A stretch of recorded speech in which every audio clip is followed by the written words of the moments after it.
Good morning, guys. Well, it has arrived. Finally, the Radiomaster T16 has turned up. And, you know, I'm not going to go into too many details about this. I'm just going to give you my straight-off thoughts on it. And I can tell you straight off, this radio feels really, really good in the hands. Where is it? So, I've got... there we go. There's the old Jumper T16, and it feels pretty good.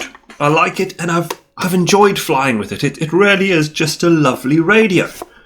But one of the things that never felt quite right, and particularly is even more highlighted, was the hand grips. Whereas now, this Jumper, or the Radiomaster T16, has these great big grips, and it is so nice in the hands. It just feels good. I can't complain in that regard. I'm actually very, very happy. Then, apart from that, the question is, what's actually changed? Because great, I've got a different case. I'm running OpenTX, but is it worth the upgrade? Well, as you can see, they both look pretty similar. There's not a lot in it. Whether or not, you know, if you were a Jumper T16 user, whether or not it's worth your money to upgrade to this, well, quite frankly, probably not. If, on the other hand, you're going for a new radio out the box, this is pretty decent.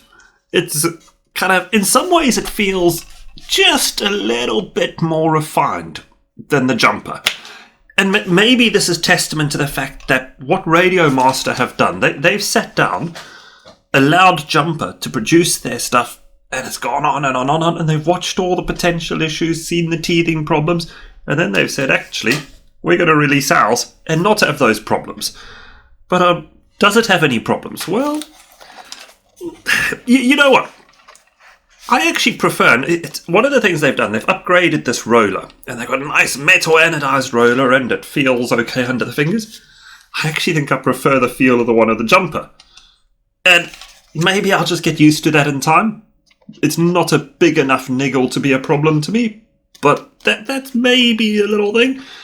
The other thing, in some ways, you know, they've added an extra button, so you've got a forward and a back, and the exit button on the Jumper used to be over here. And that's been changed a bit now, so that there's an additional button on the Radiomaster. It's taking me time. I've sat with this for a day, and I still keep pressing the wrong bloody button. But I dare say I'll get used to it. It's not going to be a deal breaker for me. You know, the truth is coming from the Horus, the FreeSky X7. I've had all of them, and they all work in a slightly different way, so my brain does eventually engage and start working. Out the box, switches feel good. These are very solid. They do the job. You know, are they better or worse than this? Feel about the same, to be honest. I did have a little niggle when I first pulled it out the box. These potentiometers over here. Okay, so the potentiometers felt a little bit kind of grindy. And I was like, that's not good. But I've sat and I've jiggled them around a little bit, and they've actually just smoothened up. And I suspect that out the factory, the pot just had a little bit of like burring or something on it. And as I've started using it, that burring has worn off, and it's now kind of silky smooth. Maybe it's something that Radiomaster should do in the factory, is basically get a young 17-year-old Chinese guy to sit twiddling his, well, I'd say twiddling his knob, but that would be rude. But twiddling the pot. And then, yeah, apart from that, it's good. Everything feels right. It's lovely in the hands, and it's all worked out the box. Now, I've plugged a crossfire on the back as I have. I have also, the first thing I did was to upgrade the multi-protocol module firmware inside. The reason for that is purely that the latest firmware of the multi-protocol module has a DSM receiver option on it, and I was very keen to get hold of that because I use that on my wireless head tracker these days. So I upgraded that, I bound it, it worked, it did what it was meant to do, and it does work. All up, the audio on this is a lot better than the Jumper. I'll see if it doesn't, you know, you probably can't actually really hear it on this speaker system, but it seems to have no buzz, which, yeah, well, actually there's a very small buzz, but not as much as the Jumper had. And that buzz is caused by the Crossfire outputting a great big frequency next to it. So they've kind of sorted that out, which is good. And the quality of the sound chip seems to just be a little bit better. So I'm quite happy with that. It just sounds, it's nicer. The gimbals feel silky smooth. Utterly silky smooth. Now, if I'm subjective, and I'm just going to do this in real time because I've not actually checked this. You know what I prefer with them?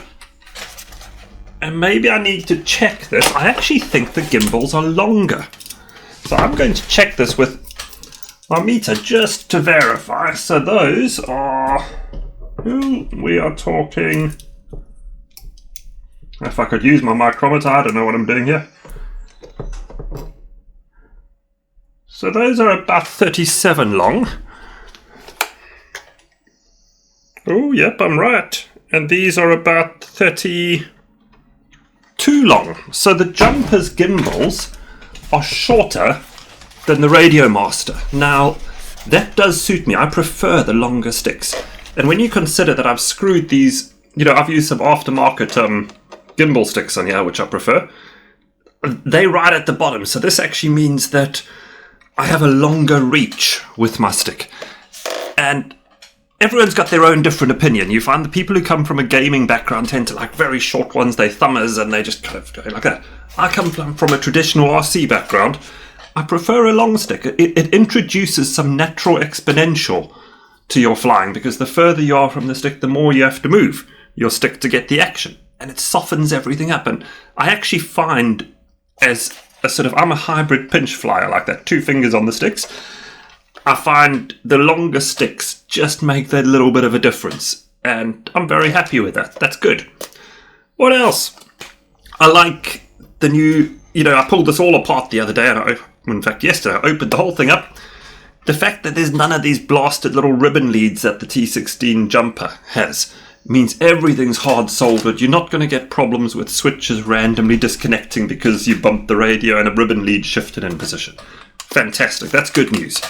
I love the fact that I now on the bottom have access to a charge port, the SD card down here rather than pulling the battery bay off, and I've also got 2 serial ports. Now, granted on the Jumper those ports are actually available. It's entirely possible for me to open that up and do something there. But there's a few interesting features coming along. So for example, in OpenTX there's been a feature request that Bertrand is doing, which enables you to turn power on and off to the serial ports, which is good. And also you then got a serial port, so you can start thinking from an extension point of view, how you could actually plug a peripheral in at the bottom, or even open the case and hard solder it inside and turn it on and off with an OpenTX when you want. Now, that introduces all sorts of interesting prospects. So for example, I currently use the multi-protocol module as my wireless receiver for the head tracker, but technically I could actually plug a receiver into the serial port and have OpenTX receive that and push it through and then retain the use of my multi-module. There are a couple of interesting options, so it's good to see those coming out. And then I guess finally, apparently the screen is touch screen. It's not enabled yet with an OpenTX, but apparently they've all shipped with a touchscreen display. So future versions of OpenTX will be able to... I don't know if I like that, to be honest, but we can sit and touch and move things around, and I kind of wonder if maybe that will just be too complicated. The buttons are fine for me. We'll see. We'll see what the guys at OpenTX do. But yeah, I'm happy. Maybe the only, if I were to really criticise this, I prefer an SMA antenna. I might actually change this to an SMA antenna on this module. I just find I have a habit of bumping and banging these things over time, and these type which are all hard coded in like this, I don't like them. I prefer being able to plug whatever I want onto that. So if I wanted to run a directional 2.4, I could. But to be fair, what I often actually do is I often end up taking the SMA off and putting a little internal antenna and just using one of these little rubber bungs. Where is it? Like so. You got one of those rubber bungs and you plug the hole and you say, be done with it. And I never even see the 2.4. Oh, yeah, I just lost all the screen. Hopefully the audio is still there. There you go. My thoughts, I like it. It's all up, quite a decent radio, and you're not going to go wrong getting hold of one of these. Everything feels right. And I dare say it's a bit better than the X10 from FreeSky in terms of its offering. Hey guys, enjoy. Have a good day. Cheers.